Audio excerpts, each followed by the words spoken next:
And so he has to deploy the hustler view into computers. Sitting down with a laptop, well, I don't do technology. You better wake up. You don't do technology, you don't get paid. This is Warrior X Talks, where you will witness those who have lived the warrior's way live. And during these episodes, you'll understand. This is a brotherhood. What is a man?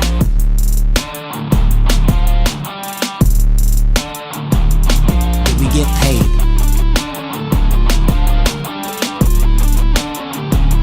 This is a brotherhood. All right, so we have a hustler. Like he's willing to do stuff. He hears go live. He hears deploy this. He hears build this, invest in this, test this. He's like, okay. If you lose him, you're done. One of the reasons Warrior Week works is because it activates his primal side and teach you how to keep him alive. Without him, you're done. If he's all you got, you're done. Without him, you're done. If he's all you got, you're done. Because you won't be able to get close enough to me as a hustler to do anything. I'll just take you out from 600 meters.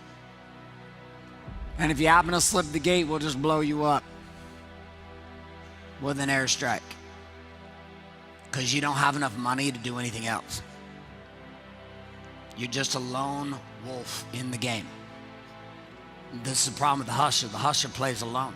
He doesn't have teams that support him in a real big way. He has people that are not loyal to him. He has clients that are not loyal to him. He continues to play. He's terrified to hire employees. He's terrified to double down on his company, terrified to lose money in ad spend. He just kind of plays a control game. If I got cash in the duffel bag, then I'm good to go. But once this doesn't work anymore, you birth into a new section. Second stage in the money game is when you understand, you awaken to the idea that you can't do it all, and it's one thing to make money, it's another thing to grow money.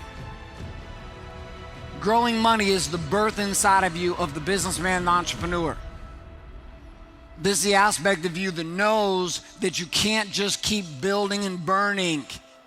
It's the piece in you that wakes up and says, I cannot continue this cycle again. I'm getting too old to keep repeating this. And he births into you and says, I must be about sustainability, predictability. The entrepreneur in you goes from hustle marketing to advertising and strategic selling.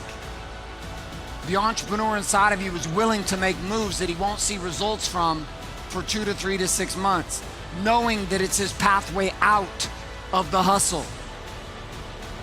Not abandoning the hustler, but moving away from this idea of just building and burning. And so this entrepreneur begins to see power in technology, begins to see power in systems, begins to see power in process. Not just wake up, hunt, eat, go to sleep.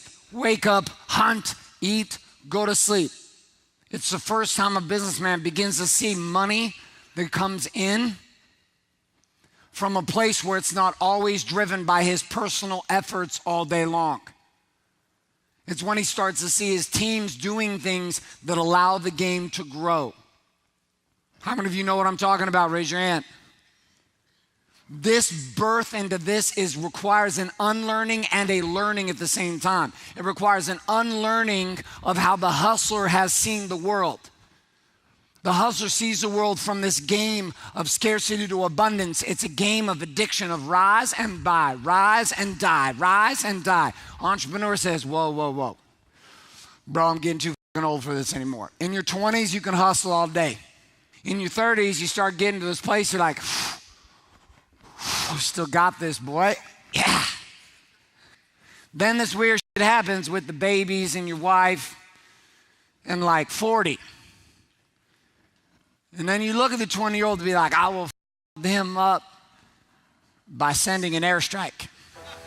But inside of it, what I'm telling you is that there is something that shifts when you go to entrepreneur. Because you start to build sustainability, but inside of sustainability, you also start to breed this new level of fear. The entrepreneur doesn't want to go back to what? the hustler. So he begins to make the hustler bad, wrong, and broken. But the worst part is the entrepreneur wakes up to one harsh reality. Just because you grew some money didn't mean you made any more. Tax season comes around, the entrepreneur's like, you kidding me? I'm putting up with these and this payroll and this stress for these who are ungrateful. I'm making less money now than when I was a hustler. And now the entrepreneur faces this crazy decision. He's like, and the hustler starts coming in. He's like, I know what to do. I know what to do. I know to f them all. Let's just kill them all. Let them all burn the whole office tonight. Do it.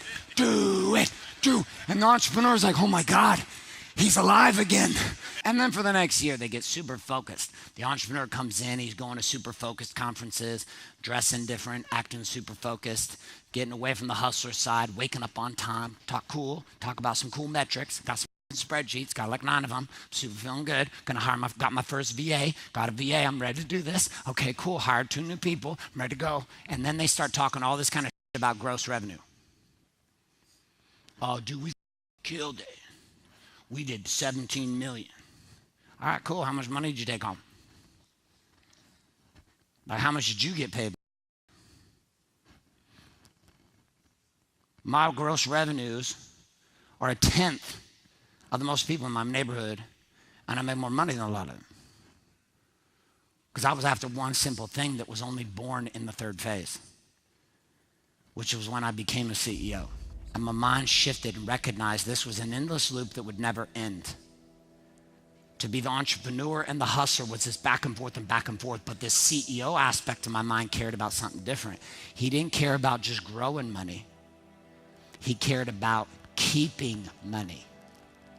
To the hustler, this is like the most profane language of all time. The hustler's like, why the would we keep money?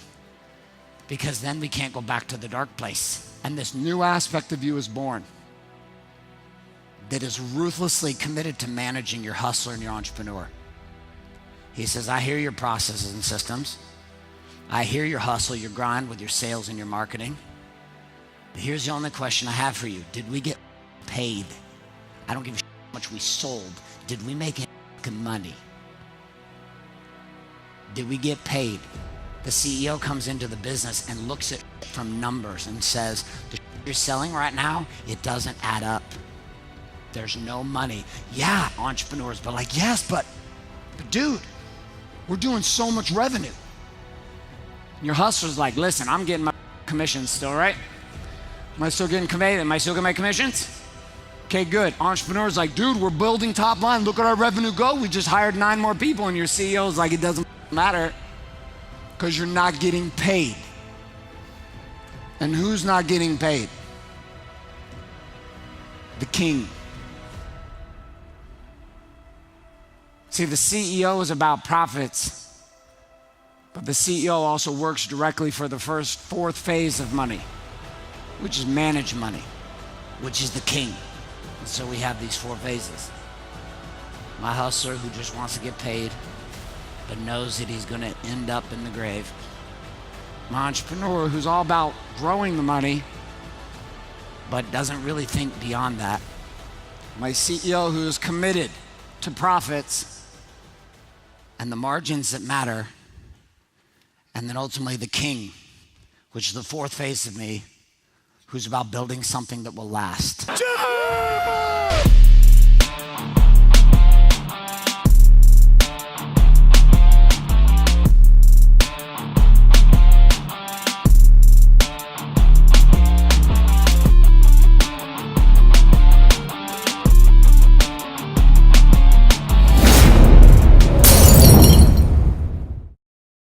Now, if you're listening to this, that means what you just watched resonated with you somehow, some way. And now you want to learn more.